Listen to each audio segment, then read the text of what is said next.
Pod cost with CCYF and آج کا ہمارا ٹاپک ہے ہولی تھرسڈے کہ ہم لوگ فسا کو کیوں مناتے ہیں and what's the detail behind it as well. آج کی ہماری گیسٹ ہیں مسز انیلا جسٹن. تو کیسی ہیں آپ؟ میں بالکل ٹھیک ہوں, شکر ہے خدا کا.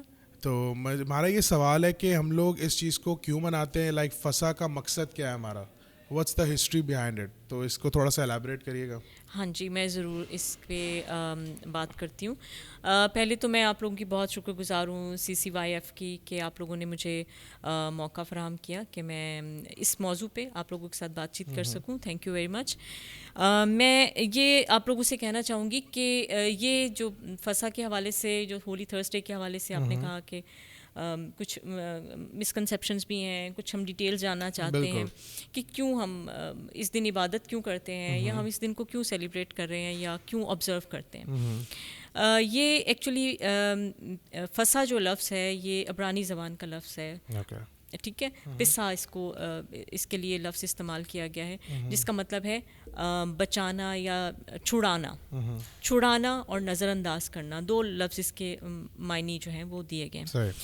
تو اس کو عبرانی قوم جو ہے یا یہودی قوم کہہ لیں کہ وہ اس کو کیوں اتنا زیادہ زور دیتے ہیں اس پہ, اس کو منانے کے حوالے سے, کیونکہ خدا کی طرف سے ان کو اس کے متعلق خصوصی اور سخت انسٹرکشنز دی گئیں. خروج کے تقریباً 12ویں باب کو اگر آپ پڑھیں, 12ویں اور 13ویں چیپٹر کو, تو اس کے اندر یہ کافی تفصیل کے ساتھ خداوند نے اس چیز کی وضاحت بنی اسرائیل قوم کو اور موسیٰ کو خاص ڈیٹیلز اس کے متعلق دی گئی تھی کہ کیسے آپ نے اس چیز کو لے کر چلنا ہے جب آپ مصر سے نکلیں گے. اور یہ بھی بات ہے کہ مصر میں تقریباً وہ 403 یا 430 سال تقریباً وہ لوگ اس میں رہے غلامی میں. تو وہ ایک بڑی زبردست وہاں سے کہہ لیں کہ نکلنے کی ایک موومنٹ پہلے تیار ہو رہی تھی کہ جو آفات آئیں مصری قوم پر اور سب چیزیں, اور فرعون نے نہیں نکلنے دیا. تو اس کے بعد جب وہ اس میں سے نکلے ہیں تو آخری جو سزا کہہ لیں یا آخری آفت جو آئی مصری قوم پر, تو وہ تھی پہلوٹوں کو مار دینے کے حوالے سے.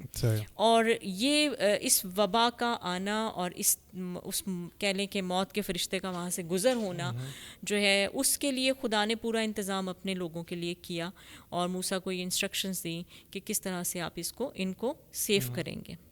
اور قربانی کا برہ کس نوعیت کا ہونا چاہیے, وہ آپ پوری تفصیل جو ہے وہ اس میں پڑھ سکتے ہیں. اگر ہم پوری تفصیل میں جائیں گے تو آئی تھنک بہت دیر لگ جائے گی, ٹھیک ہے. تو اس کے مطابق ان کا انخلاء جو تھا, انخلاء تو نہیں کہنا چاہیے, رہائی ہے ایکچولی مصر سے نکلنا, اور ان کے پہلوٹے اور ان کے بچے اور ان کے سب چیزیں محفوظ رہیں.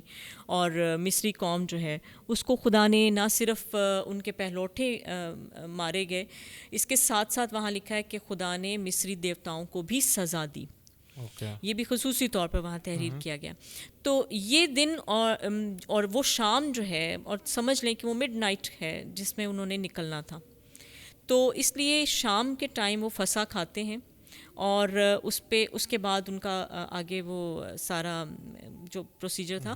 لیکن اس کو کہہ لیں کہ خداوند نے جو ٹائم آگے احبار کی کتاب میں آپ دیکھیں تو مزید اس پہ تفصیل پوری ایک شریعت کی کتاب نے جو دیا ہے کہ کس طرح سے اس فسا کو منانا ہے اور کس طرح سے آپ نے خود اس کے اندر شامل ہونا ہے.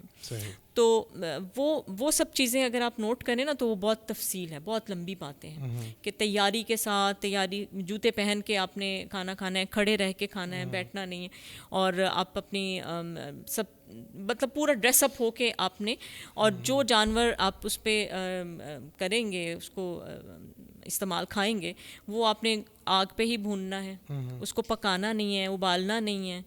تو مطلب وہ ایک طرح سے باربیکیو کرنا ہے اور ریڈی رہ کے کھانا ہے. تیاری ہر چیز کا ایک طریقہ کار ہے, ایک ڈسپلن ہے. تو انہوں نے اس چیز کو اس طرح سے لے کے کیا, اور ساتھ ہی خدا نے یہ اسٹرکٹلی انسٹرکشن دی تھی کہ یہ عید ہر سال یاد کر کے تو اس دن کو منانا.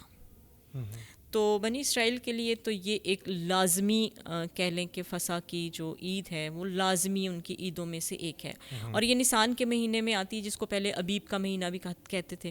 تو نسان کے مہینہ وہ عبرانی کیلنڈر کے مطابق، اور یہ اس میں منائی جاتی ہے، اور اس کا پورا ایک ڈسپلن ہے جس کے تحت وہ لوگ اس کو اس دن کو مناتے ہیں.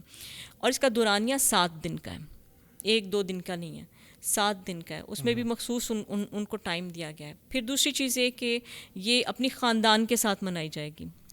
ٹھیک ہے، ہر یہودی کے لیے مسٹ ہے کہ وہ اپنے خاندان کے ساتھ اس چیز کو منائے. اسی لیے خدا یسوع مسیح بھی جب تھے تو وہ یروشلم میں آئے، وہاں فراہم ہوئے، اور وہاں پہ آ کے انہوں نے منایا. لیکن یہ اس کی ترتیب یا اس کا کہہ لیں کہ جیسے جیسے صدیاں گزرتی گئیں، وقت گزرتا گیا، سیاسی حالات، اور اسرائیل نے تو بہت سے سیاسی حالات دیکھے، جیسے ہم بائبل میں دیکھتے ہیں کہ مختلف جگہوں پہ وہ لوگ گئے اور ان کی مختلف کلچر، کافی مشکلات کا سامنا کیا، بہت زیادہ. تو اس طرح سے انہوں نے اس عید کا ڈسپلن بھی تھوڑا تھوڑا سا جو ہے وہ چینج ہوتا گیا. بٹ یہ وہی چیزیں جو شروعات سے ہوتی رہی ہیں اور وہ چیز کنٹینیو ہوتی رہی ہے. بالکل. تو یہ ہمارے لیے کہ اس کے رولز ہیں، اس کے طور طریقے ہیں کہ جس طریقے سے ہمیں یہ فسح کو بنانا، یعنی کہ ہم نے سیلیبریٹ کرنا چاہیے اس چیز کو ہمیں. تو مجھے بتائیے گا کہ ہم لوگ یسوع مسیح کا فسح میں آنا، اس کا کیا مطلب ہے؟ وہ شامل کیوں تھے اس فسح میں؟ دیکھیے، یسوع مسیح نے تو کہا کہ میں شریعت کو منسوخ کرنے نہیں بلکہ اس کو پورا کرنے آیا. تو وہ تو اس نے تو اس چیز کو پورا کرنا تھا. اور دوسری چیز یہ کہ وہ ہر سال اس چیز کو پہلے بھی مناتے رہے اور پورا کرتے رہے.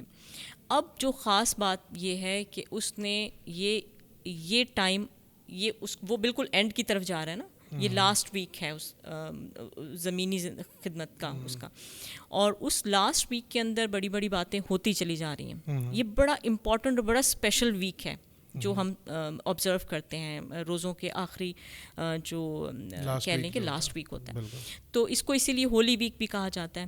لیکن ہم اس کو ایز مسیحی کر رہے ہوتے ہیں، لیکن اگر دیکھا جائے تو جوئش کلچر کے اندر بھی یہ لاسٹ ویک جو ہے یہ ان لوگوں کے لیے بھی امپورٹنٹ ہے ایک طرح سے، اور وہ پورے 7 دن کی ہی عید مناتے ہیں.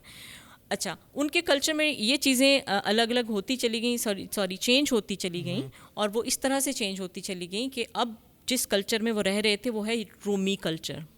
ٹھیک ہے، رومی حکومت کے انڈر ہے، تو وہی ڈسپلنز ان کی لائف کے اندر ہیں. اب کھانے کی جو میز کے حساب سے آپ دیکھیں، پہلے وہ انہوں نے کہا میز نہیں لگے گی، جو برا ذبح کیا جائے گا اس کو آگ پہ بھونا جائے گا، اس کو تیاری کے ساتھ وہیں پہ کھایا جائے گا، اور اس کا گوشت باہر بھی نہیں لے کے جا سکتے. یہ بڑا خصوصی بات ہے، گھر سے باہر نہیں جا سکتا. ٹھیک ہے. لیکن اب آپ دیکھیں یروشلم کے اندر اس جگہ پہ پھر تھوڑی سی چینجنگ آتی گئی نا وقت کے ساتھ ساتھ. تاریخ یہ بتاتی ہے کہ پھر ہیکل کے اندر ہی قربانی ہوتی تھی، اور گوشت جو ہے وہ شہر سے باہر یا اس کی سراؤنڈنگز جو ہیں یروشلم سے باہر نہیں جاتا تھا. ہاں، وہ اپنے گھروں تک جاتا تھا اور کھاتے تھے، لیکن اب اپنے ہی برے کے اسی میں رہتے تھے، اس کو ڈسٹریبیوٹ نہیں کر سکتے. ہاں، اگر آپ کسی کو وہ کرنا چاہ رہے ہیں تو آپ بلائیں، شیئر کریں، وہ مہمان ان کے ساتھ مل کے کھا سکتے ہیں، لیکن کوئی آؤٹ سائڈر نہیں ہونا چاہیے. اس کے لیے بھی ڈسپلن ہے. اگر آؤٹ سائڈر بھی آنا چاہتا ہے تو شریعت کی کتاب میں لکھا ہے کہ وہ اس کا ختنہ ہوا ہو، وہ پاک ہو، اور وہ جو ڈسپلنس عبرانی لوگ فالو کرتے تھے وہ فالو کرتا ہو، پھر وہ ان کے ساتھ بیٹھ کے وہ فسح کھا سکتا ہے. تو یسوع مسیح اس میں شامل ہوئے، اور یسوع مسیح نے جب اس میں شامل ہونا تھا، شاگردوں نے اس سے پوچھا، اور اس سے پہلے یسوع نے خود اپنی رضامندی ظاہر کی کہ مجھے دلی آرزو تھی کہ میں یہ فسح تمہارے ساتھ یہ شام مناؤں، یہ فسح میں کھاؤں تم لوگوں کے ساتھ مل کے. تو یہ یسوع مسیح کی ایک کہہ لیں کہ ایک وش بھی تھی. اور شاگردوں نے اس سے پوچھا کہ تو کہاں چاہتا ہے کہ ہم تیرے لیے یہ فسح تیار کریں. پھر یسوع نے خود نشانی جو بتائی کہ تم شہر میں داخل ہو گئے، جو شخص مٹکا پانی کا لے کے جا رہا ہوگا تم اس کے پیچھے جانا، وہ جس گھر میں جائے گا تم اس گھر کے مالک سے کہنا کہ استاد نے کہا ہے کہ یہاں پہ میرے لیے فسح وہاں تیار کی جائے، اور وہ تیار کی گئی. تاریخ دان لکھتے ہیں اس کے متعلق کہ وہ شاید یسوع مسیح کا کوئی کہہ لیں کہ خفیہ شاگردوں میں سے بھی ایک ہے، لیکن اس کے لیے کہا یہ جاتا ہے کہ یہ مرکز نامی ایک مبشر تھا جس کے والدین کا یہ گھر تھا، اور وہ بالا خانہ تیار اور آراستہ کیا ہوا تھا. آراستہ عید کی تیاری جو ہوتی ہے نا، باقاعدہ عید کی تیاری کے طور پر اس بالا خانہ کو پوری طرح سے تیار کیا گیا تھا، اور انہوں نے وہیں پہ اس کے لیے فضا تیار کی، اس میں لکھا ہے، اور پورا کھانا اور سب چیزیں انہوں نے وہیں پہ بنا کر وہ کی. اور پھر یسوع جو ہے وہ کچھ مورخین یہ لکھتے ہیں کہ یسوع مسیح اپنے چونکہ باغی ڈکلیئر تو ہو گیا تھا، تو یسوع مسیح شام ڈھلے، جب شام کی جو اسٹریٹ لائٹ اس ٹائم پہ جو مشلیں روشن کر دی جاتی ہیں، ان کی روشن ہونے سے پہلے وہ شہر میں داخل ہو چکا تھا خفیہ طریقے سے. یہ ایک تاریخی مورخین کا ہے کہ وہ اس ٹائم پہ یروشلم میں داخل ہو گئے، اور اس کے بعد وہ اس جگہ گئے جہاں پر اس بالا خانہ میں، اور وہ بالا خانہ جس کو کہتے ہیں کہ مرکز کی والدین کا وہ گھر تھا. صحیح.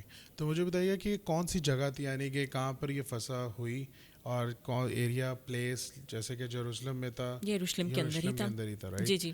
تو اس چیز کو پریزنٹ، یہ جو رات کے اندھیرے میں آئے، یہ چیز کیا؟ نہیں، بہت رات نہیں ہوتی اس میں. آپ کو پتہ ہے کہ ان کی ایک ڈسپلنز ہیں کہ وہ جیسی شام ڈھلتی ہے، پھر وہ اگلے دن کو کنسیڈر کیا جاتا ہے، تو جیسے ہی سورج غروب ہوا وہ کھانا کھانے کے لیے اس مقام تک پہنچ گئے. بالکل. اور اس میں آپ یہ بھی نوٹ کریں کہ جو فسح یسوع مسیح نے کھائی، اس میں 2-3 چیزیں انہوں نے فالو کی ہیں. ٹھیک ہے.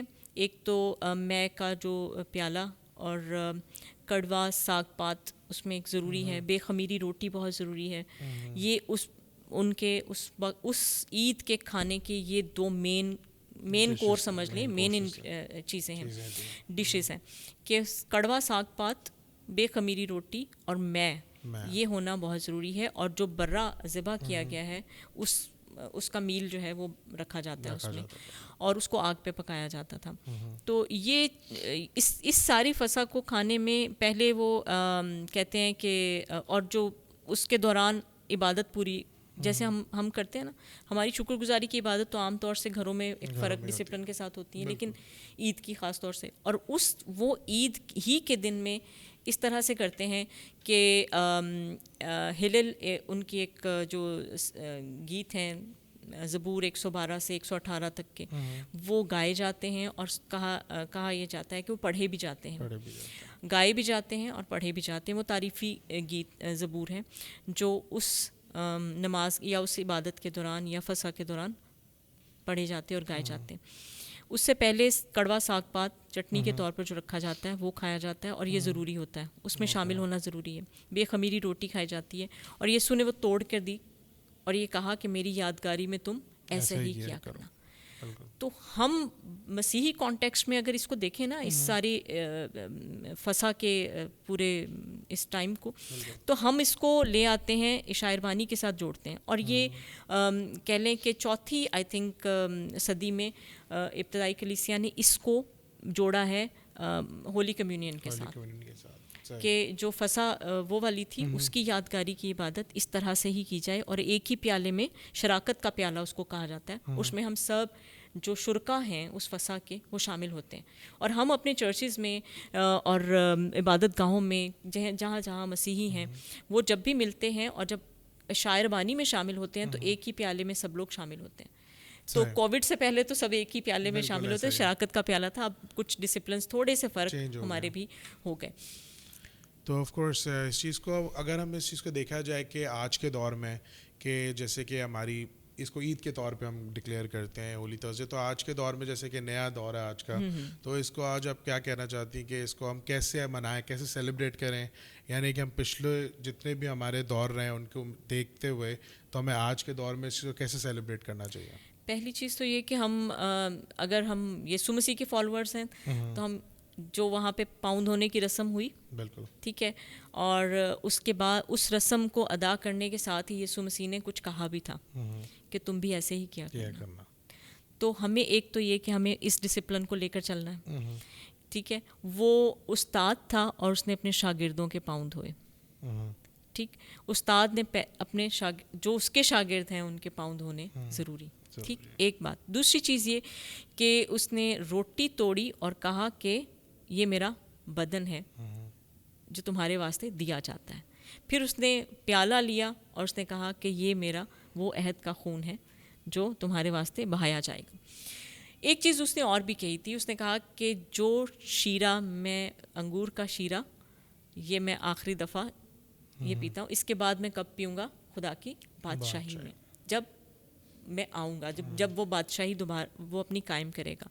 لیکن اس کی بادشاہی ہماری زندگیوں میں اگر دنیا کے کونے کونے تک ہم خداوند کے کلام کو لے کر جاتے ہیں اور ہم اس کے شاگرد ہیں, تو اس کی بادشاہی تو ہماری زندگیوں میں ہم نے آبزرو کر لی اس دھرتی پہ رہتے ہوئے. ٹھیک, انہی بدنوں اور اسی اس میں. لیکن وہ کس طرف اشارہ کرتا ہے اس کو سمجھنے اور اس پہ تھوڑا سا غور کرنے کی ضرورت ہے کہ کلیسیا اس بات کو پہ غور کرے کہ اس کے بدن اور خون میں شامل, ہم ہر مہینے میں 2 یا 3 دفعہ شراکت کا پیالے میں شامل ہوتے ہیں, بدن اور خون میں شامل ہوتے ہیں. اس سے اس کا امپیکٹ کیا ہے ہماری لائف میں, ہم اس فسا کو سیلیبریٹ کرتے ہیں, ایک پریکٹس ہم نے بنائی ہے, لیکن اس کا اثر ہماری زندگیوں میں اس طرح سے نہیں. دوسری بات کہ جو پیر دھونے کی رسم کی میں نے ذکر پہلے کیا کہ اس کو ہم لے کر کیوں نہیں پریکٹس باقاعدہ اس چیز پہ کیوں نہیں کرتے.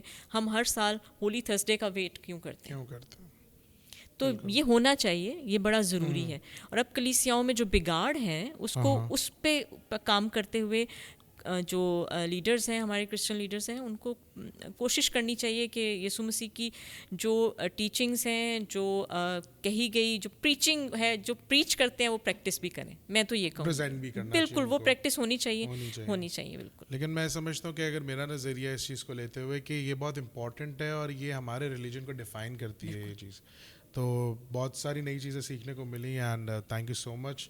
ایک آخری میسج جو آپ دینا چاہیں ینگسٹرس کو, کرسچنس کو, ٹوورڈز ہولی تھرسڈے کے ہم لوگ کیا ان کو کرنا چاہیے یا اپراکس کے ان کو کس طریقے سے منانا چاہیے ان دس فیوچر ایز ویل؟ صرف ہولی تھرسڈے کو نہیں, میرے خیال میں اس سیزن میں میں آپ کو یہ میسج دے سکتی ہوں کہ ہمیں روزوں کے دنوں میں ہم نے جیسے ٹائم تھوڑا اسپینڈ کیا, خداوند کے گھر میں بھی آئے اور بائبل پڑھتے ہیں, روزہ رکھتے ہیں, یہ ہماری پریکٹس ہوتی بھی ہے.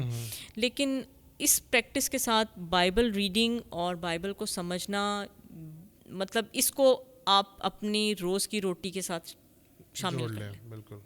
تو میں کچھ ایسے چرچ کے لیڈرز کو جانتی ہوں جنہوں نے ڈائننگ ٹیبل پہ اپنی بائبل رکھی ہوئی ہے اور وہ کہتے ہیں کہ جسمانی خوراک سے پہلے آپ تھوڑی روحانی خوراک ضرور, صرف زبانی دعا کر لینا ہی کافی نہیں ہے. تھوڑی بائبل پڑھیں, تھوڑا سا میڈیٹیٹ کریں, آپ کو 10 منٹ بھی نہیں لگیں گے, آپ تھوڑی کچھ چیز تو لیں وہاں سے, اس کے بعد آپ اپنی جسمانی خوراک حاصل کریں.